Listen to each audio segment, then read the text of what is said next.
Ella no había llamado a la puerta. El anuncio clavado en el poste del Emporio Dune en Krelag Pen decía: preséntese lista para trabajar. Y ella no era una mujer a la que hubiera que repetirle las cosas. La cocina, si es que podía llamarse así, apestaba a grasa rancia y a algo más, oculto en el fondo. Un eco más profundo, desolación, tal vez. Ese almizcle particular de un hogar que se había rendido.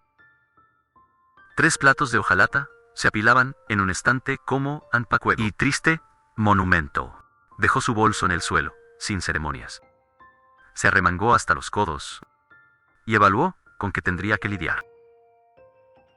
Medio saco de harina de maíz. Cerdo salado, volviéndose gris en los bordes.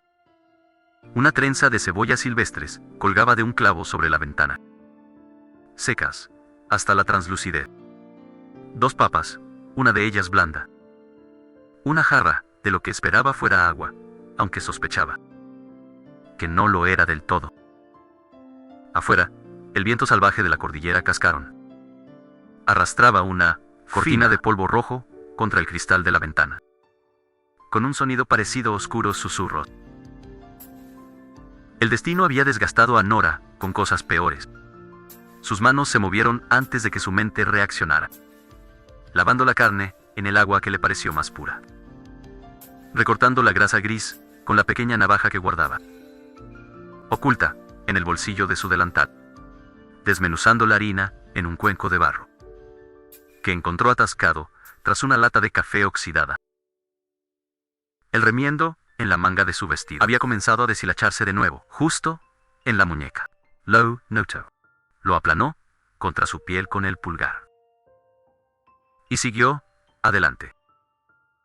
No existía ninguna versión de esta vida salvaje que se detuviera por un hilo suelto.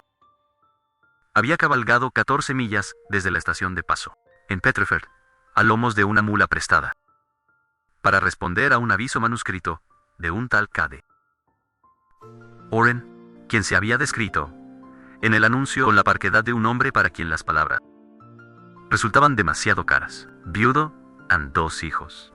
Trabajo en la montaña. Necesito hangout. Eso era todo. Ni la ida, ni una explicación de qué le había pasado a la última cocinera, o a la anterior a ella, o a su propia esposa. La sartén de hierro encontró su calor, y el cerdo salado comenzó a exhalar. La puerta se abrió a sus espaldas. Ella no se giró. Botas pesadas, 2 pares más, unos ligeros y rápidos, los otros arrastrándose, reacios. Nina pudo notar que el más joven estaba nervioso por cómo acortaba sus pasos cerca del umbral, por la forma en que titubeaba. El mayo Ere fue directo a la mesa y se sentó, arrastrando el banco de forma ruidosa y deliberada. Una actuación, ya lo había visto antes. Niños que se escudaban en el ruido para ocultar el hecho de que te estaban observando. Papá dijo que serías una mujer corriente. El mayo Ere. Tu papá aún no me ha visto. Un breve silencio. No eres corriente, dijo el más pequeño, con una voz tan que casi se pierde bajo el siseo de la sartén. Finalmente, ella se volvió. Ahora estaban sentados, uno al lado del otro. El mayo R, de unos 12 años, de ojos oscuros y mandíbula afilada. ¿Cómo se vuelven cuando han tenido que madurar tras un golpe doloroso? El menor tendría unos 8, de mejillas redondas, aferrándose aún al borde de la mesa con ambas manos, como si temiera salir volando. Tenía los ojos de su madre. Nora aún no lo sabía. Lo descubriría más tarde, al ver el retrato. Soy Nora, dijo ella. ¿Cómo quieren que los llame? La gente me llama Dex, dijo el mayo Ere. A él lo llaman Emmet, dijo Dex, asintiendo hacia su hermano. Entonces, así los llamaré. Se volvió hacia la sartén caliente. Quiten los codos de la mesa cuando comamos. La mandíbula de Dex se tensó, pero quitó los codos. El pan de maíz tomó forma en la olla de hierro que encontró, colgando de un gancho exterior. Estaba incrustada de viejo uso, lo que significaba que alguna vez había estado, lo que significaba que alguien en esta casa había cocinado con verdadera intención alguna vez. Pensó en esa mujer, la esposa de Cade Oren, mientras medía la harina a ojo y amasaba la grasa con sus propios dedos. Una mujer que había curado una olla de hierro con esmero. Y luego, simplemente, dejó de existir. Sintió el peso de esa ausencia en la cocina, como una lápida bajo las tablas del suelo. Aún pensaba en ello cuando Cade Oren entró. Llenó el marco de la puerta antes de cruzarlo. Esa fue la primera impresión. No era alto en un sentido teatral. No el tipo de altura que se anuncia a gritos, sino ancho de hombros y de muñecas gruesas en un hombre cuyo tamaño había sido forjado por el trabajo duro, y no por simple herencia. No llevaba sombrero en el interior. Eso la sorprendió. Su cabello estaba oscuro, por el agua del río o el sudor. Ella, no sabría decir, echado hacia atrás, revelando un rostro curtido por la vida salvaje. Tenía una cicatriz a lo largo de la mandíbula izquierda, pequeña y limpia, del tipo que deja un alambre, no una novalla. Sus ojos se clavaron primero en los niños, revisándolos como un vaquero revisa a sus caballos. Cuando ha estado ausente demasiado tiempo, la miró a ella. No dijo nada por un instante. Ella tampoco. La cafetera hervía en el quemador trasero, haciendo tintinear su tapa con golpecitos irregulares. El aroma a cerdo, salado y cebolla ya había colonizado toda la cocina. Y tal vez la sala de estar también. Más tarde, Emmett le contaría que aquel olor llegaba hasta el porche, y que por eso su padre había regresado del granero. Eres la mujer del anuncio, dijo Cade, finalmente.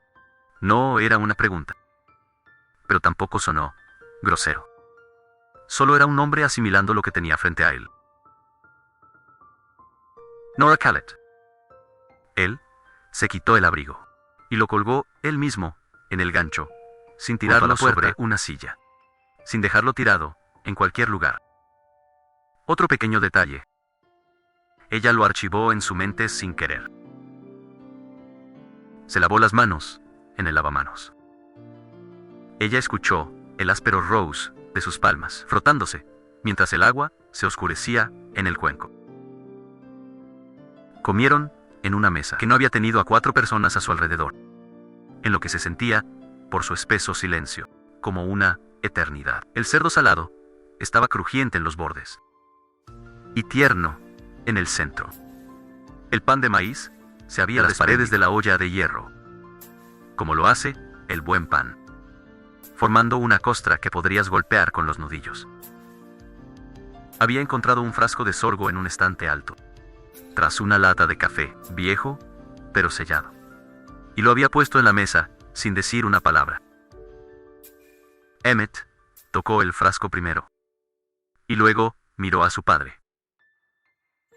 Cade asintió una sola vez. El niño vertió el sorgo sobre su pan de maíz, con la concentración de alguien que realiza un sacramento. Nora no tenía intención de ver comer a Cade Oren, pero lo observó, no como una mujer que cataloga los modales de un hombre, aunque los suyos eran cuidadosos, deliberados, sino de la forma en que se había entrenado para observar a la gente durante los últimos 3 años, saltando de una cocina temporal a otra. Una persona comiendo revela secretos que las palabras ocultan. Si comen rápido para sobrevivir, o lento para recordar. Si están presentes, o con el alma en otra parte. Cade Oren estaba en otra parte durante los 2 primeros bocados. Luego, el cerdo salado tocó algún nervio profundo, y él regresó a la realidad. Dejó el tenedor. Miró el plato. La miró a ella un instante, y luego apartó la vista. Mi esposa usaba cebolla silvestre, susurró. Nada Ems. La mesa absorbió aquella frase. Incluso la cafetera pareció dejar de tintinear. Cambia el sabor, dijo Nora. Zack, Kulo, Hayes. Dex observaba a su padre, con la impotencia de un chico ante algo que no puede arreglar y que ha perdido la esperanza de lograrlo. Emmett seguía concentrado en su pan de maíz, pero sus hombros se habían tensado levemente, como los de un niño cuando el silencio se vuelve frágil. Nora le sirvió más café a Cade, sin preguntar. Él lo notó. Ella lo supo por la sutil tensión en su mandíbula.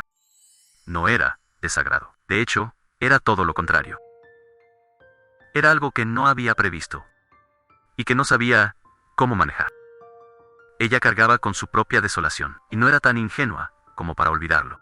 Su esposo había sido carpintero, un hombre llamado Fielding Collette, que murió de fiebre pulmonar al tercer invierno, de haberse asentado en el salvaje Valle Verago, dejándola sola con sus herramientas, sus deudas y una amarga destreza para la soledad. Una que jamás deseó aprender. Lo había enterrado en noviembre, cuando la tierra era dura como el hierro, y había usado su propio mazo de carpintero para clavar la cruz, porque nada más en la propiedad tenía el peso suficiente. A veces se le ocurría que había una cruel justicia en aquello. Usar lo que él usaba para crear, para marcar su final. Ella no hablaba de esto. Jamás hablaba de esto. Pero el dolor vivía en sus manos, en la forma recia de empuñar la sartén, y en cómo ponía la mesa como si fuera un ritual, incluso cuando nadie la observaba. Después de la cena, Tex la ayudó a llevar los platos a la pila sin que se lo pidieran. Eso le dijo más sobre la forma en que Cade criaba a sus hijos que todo un mes de silenciosa observación. Ella lavaba, Dex secaba. No cruzaron palabras, pero no era un silencio incómodo. Era el silencio de dos almas que estaban tomando una decisión. Emmett se quedó dormido en su silla. Cade lo llevó en brazos a la cama. Ella escuchó crujir la madera bajo sus botas. Escuchó el murmullo de una voz grave y fugaz. Una palabra cálida, o tal vez solo un suspiro. Y luego, él regresó. Se detuvo en el umbral de la cocina por un instante, con la mirada perdida en la nada. El farol sobre la mesa agonizaba, y su luz arrojaba sombras largas y seductoras, que luego se encogían al parpadear por la corriente de la ventana. Hay un cuarto al fondo. Tío Cade, pequeño en seco, es tuyo. Si decides quedarte, me quedaré esta semana, respondió Nora. Veremos si el destino nos favorece a ambos. Él la miró entonces, con la intensidad de un vaquero que ha dejado de fingir paciencia. Y solo le queda la franqueza más cruda. Just se sirvió lo último que quedaba de café, aunque a esas alturas ya estaba negro y amargo. No hizo ninguna mueca. Se quedó junto a la ventana, bebiendo, mirando hacia la inmensa oscuridad donde la cordillera se alzaría a la luz del día. Ahora solo era una sombra contra un cielo espeso de estrellas, que la altitud de Cascaron hacía sentir irrazonablemente cerca. Nora se secó las manos en el delantal. Load DeSoto. Load tomó su farol para ir al cuarto del fondo. Y al pasar por el estante, donde había visto los 3 platos de hojalata, que ahora había un cuarto plato detrás de ellos. Uno de cerámica, con un anillo azul, más fino y delicado que el resto. Sadie. ¿Era de tu esposa? Frigan, porque no era una mujer que pudiera ignorar el peso de una pregunta. Una larga pausa, lo suficiente para cargar el ambiente. Sí. Deberías usarlo, dijo Nora. Sin dulzura, pero tampoco con dureza. Con la firmeza de quien dice a un hombre una verdad que en el fondo ya la sabe. Las cosas no retienen a las personas retienen las cosas. Hay una gran diferencia. Caminó hacia la habitación del fondo y dejó su farol en el alféizar. Afuera, la cordillera era invisible pero imponente. Podía sentir su inmensidad salvaje, como presientes una palabra llena de deseo, aún no dicha. El viento había caído. El polvo del desierto se había asentado. En algún lugar, bajo el manto de la noche, un arroyo oculto murmuraba con paciencia. Se sentó al borde del catre y miró sus propias manos, llenas de callos en las yemas de sus dedos. Una cicatriz de quemadura en la base del pulgar, de una plancha de carbón en una lavandería de Petriford. El nudillo de su dedo anular izquierdo, aún engrosado por un mal golpe. Al mover sola el tubo de una estufa el invierno pasado, una vida de sacrificio escrita en su piel. Aún no sabía que Cadeoren, de pie y a solas en su cocina después de que ella se fue, tomó el plato del anillo azul del estante. Lo giró entre sus rudas manos, acariciando el borde con el pulgar, con la misma distracción con la que solía hacerlo antes de que el duelo convirtiera los objetos en crueles trampas. No sabía que él lo colocó junto a los platos de hojalata, no lejos, ni apartado de ellos, sino ahí, entre las cosas mundanas, donde siempre perteneció. Ella ignoraba todo eso, pero se recostó en el estrecho catre, en el cuarto trasero de la casa de un extraño, al borde de la tierra salvaje de los cascarones. Y, por primera vez en más tiempo del que honestamente podía recordar, no se sintió como una forastera de paso. El arroyo continuó susurrando en la penumbra. Las estrellas sobre la cordillera ardían con la ferocidad y pasión de las alturas, que te hace sentir tan pequeña y, a la vez, extrañamente acompañada. Ella cerró los ojos. Paul Amanana decidió que averiguaría si había huevos para el desayuno.